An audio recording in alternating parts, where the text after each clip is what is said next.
오늘 우리에게 주시는 하나님의 말씀은 다니엘 2장 36절에서 49절까지의 말씀입니다. 주시는 말씀을 받들어 봉독하겠습니다. 그 꿈이 이러한즉 내가 이제 그 해석을 왕 앞에 아뢰리이다. 왕이여, 왕은 여러 왕들 중에 왕이시라.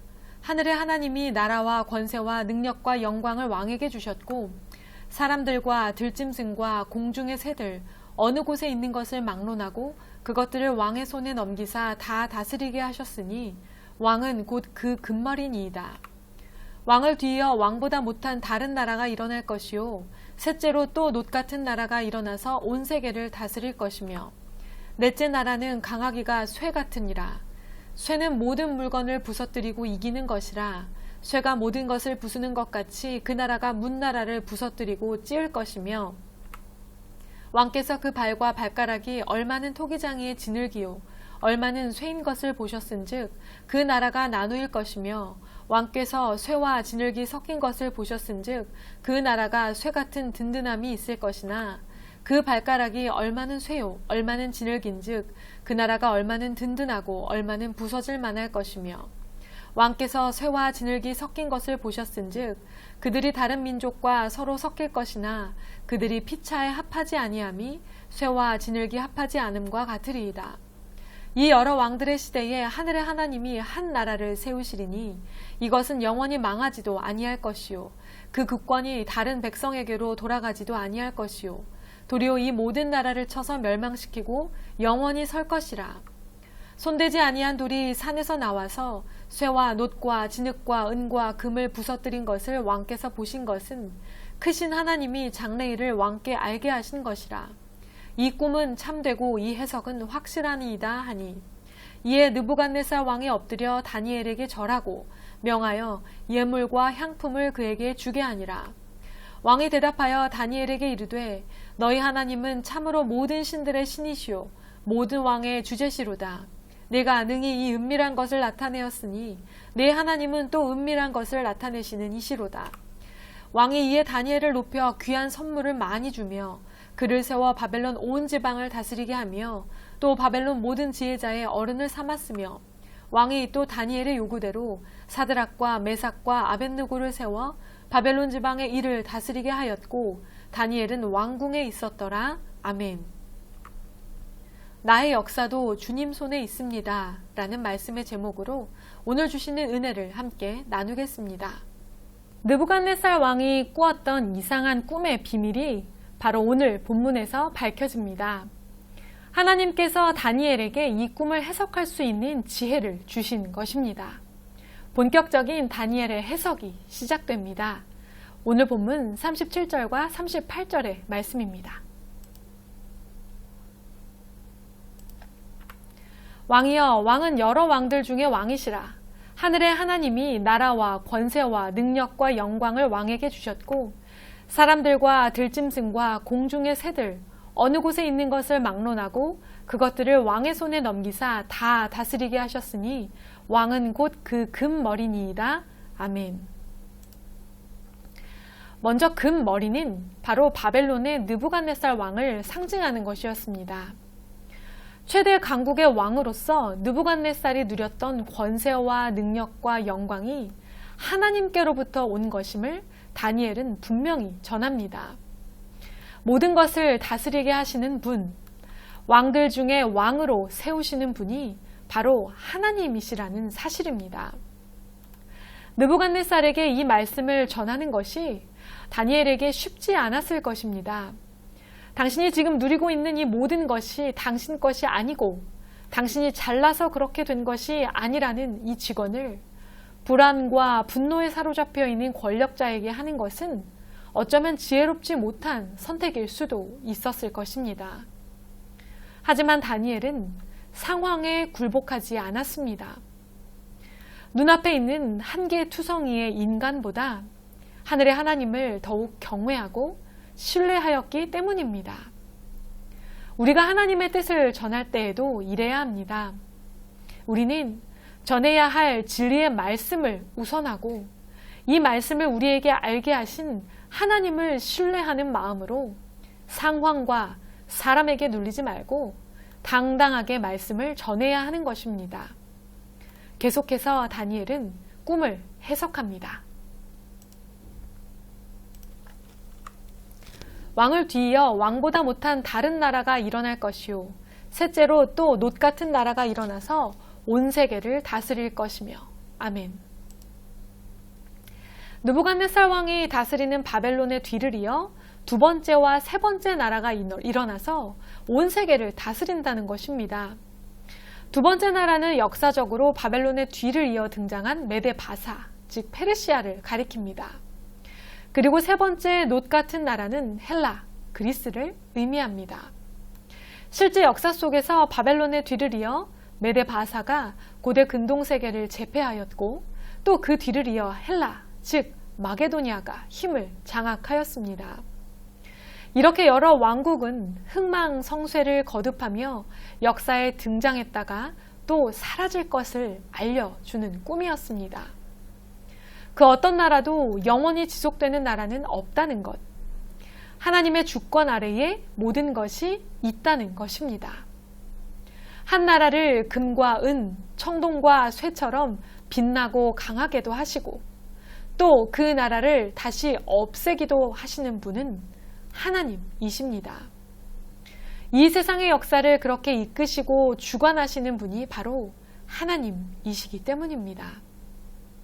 아무리 강해 보이는 것, 아무리 강해 보이는 세상의 흐름, 아무리 영원할 것 같은 절대 권력도 모두 하나님의 주권 아래에 있는 것입니다. 이렇게 두 번째, 세 번째 나라를 거쳐 네 번째 나라가 등장합니다. 느부갓네살 왕의 꿈에서 쇠로 이루어진 부분이었죠. 본문 40절에서 43절까지의 말씀입니다. 넷째 나라는 강하기가 쇠 같으리니 쇠는 모든 물건을 부서뜨리고 이기는 것이라. 쇠가 모든 것을 부수는 것 같이 그 나라가 문나라를 부서뜨리고 찌을 것이며 왕께서 그 발과 발가락이 얼마는 토기장의 지늘기요 얼마는 쇠인 것을 보셨은즉 그 나라가 나누일 것이며 왕께서 쇠와 지늘기 섞인 것을 보셨은즉 그 나라가 쇠 같은 든든함이 있을 것이나 그 발가락이 얼마는 쇠요 얼마는 지늘긴즉 그 나라가 얼마는 든든하고 얼마는 부서질 만한 것이며 왕께서 쇠와 지늘기 섞인 것을 보셨은즉 그들이 다른 민족과 서로 섞일 것이나 그들이 피차에 합하지 아니함이 쇠와 지늘기 합하지 않음과 같으리이다. 아멘. 쇠와 진흙으로 이루어진 시대는 바로 로마 시대를 가리킵니다. 금, 은, 노 시대에 대한 설명에 비해 이 쇠와 진흙으로 이루어진 시대에 대한 설명은 상당히 자세하게 지시되었습니다. 처음에는 쇠가 상징하듯이 강하여 문나라들을 부수는 나라가 될 것이지만 진흙이 함께 섞여 있기에 강함과 약함이 함께 공존하여 결국은 분열하게 됩니다. 특별히 이 로마 제국에 관한 설명이 앞선 두 나라들에 비해 매우 자세하게 진행이 되는데요. 왜냐하면 바로 이때에 하나님의 나라가 세워질 것이기 때문입니다. 계속해서 44절과 45절의 말씀입니다.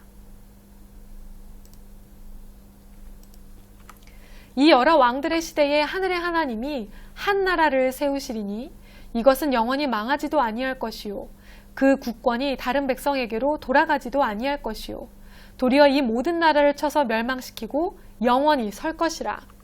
손대지 아니한 돌이 산에서 나와서 쇠와 놋과 진흙과 은과 금을 부서뜨린 것을 왕께서 보신 것은 크신 하나님이 장래일을 왕께 알게 하신 것이라.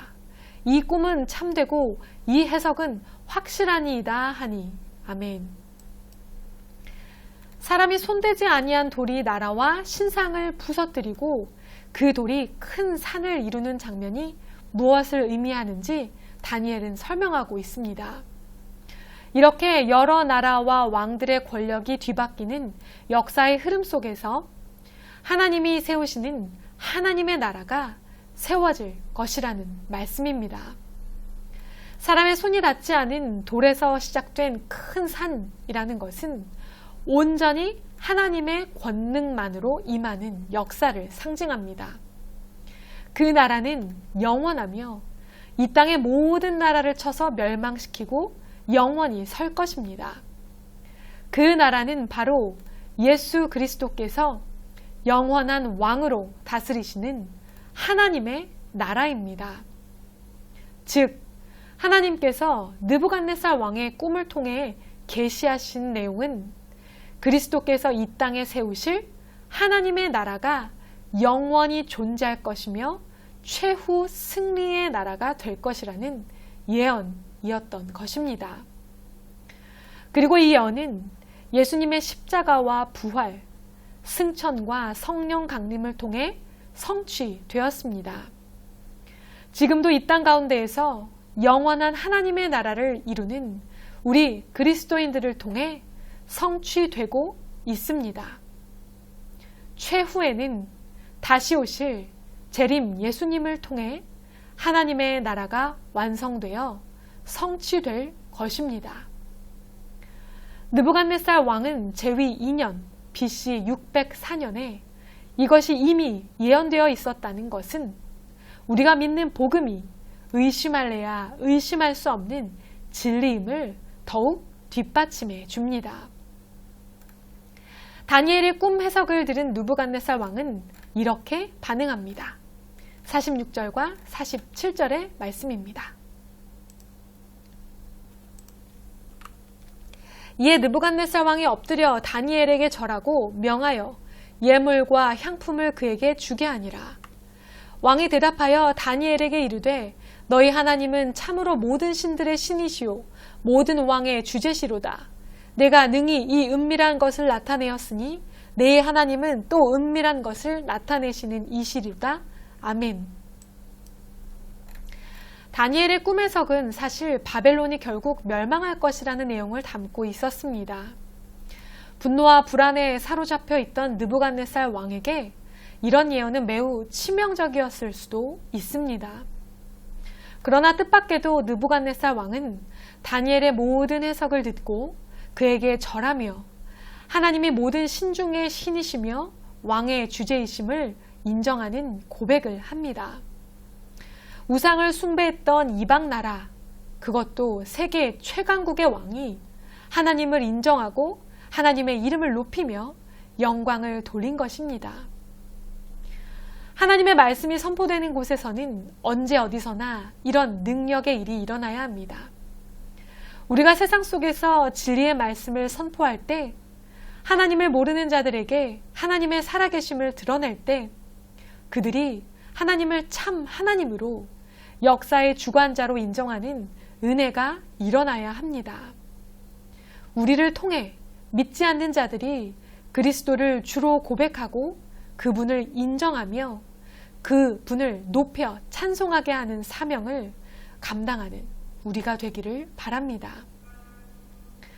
느부갓네살 왕이 꾼 꿈은 여러 나라의 흥망성쇠라는 역사적 사실을 알려주는 꿈이 아니었습니다.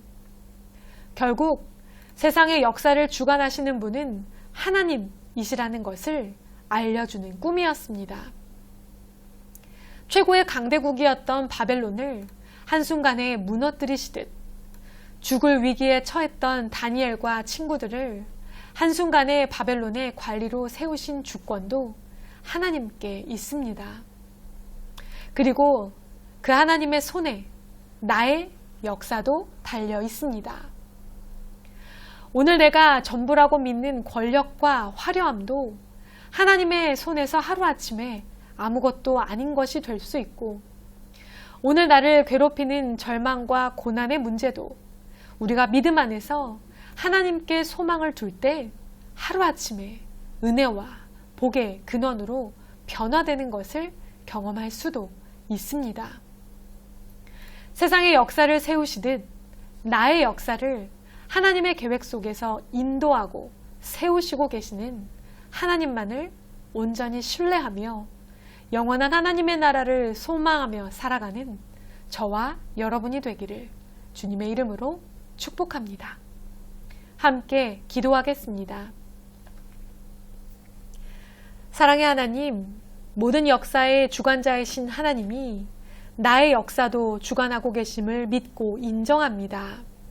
그렇게 더욱 매일 인생의 삶을 살아가는 동안 우리가 의지하고 바라보아야 할 분은 하나님 뿐이심을 이 시간 다시 한번 고백합니다.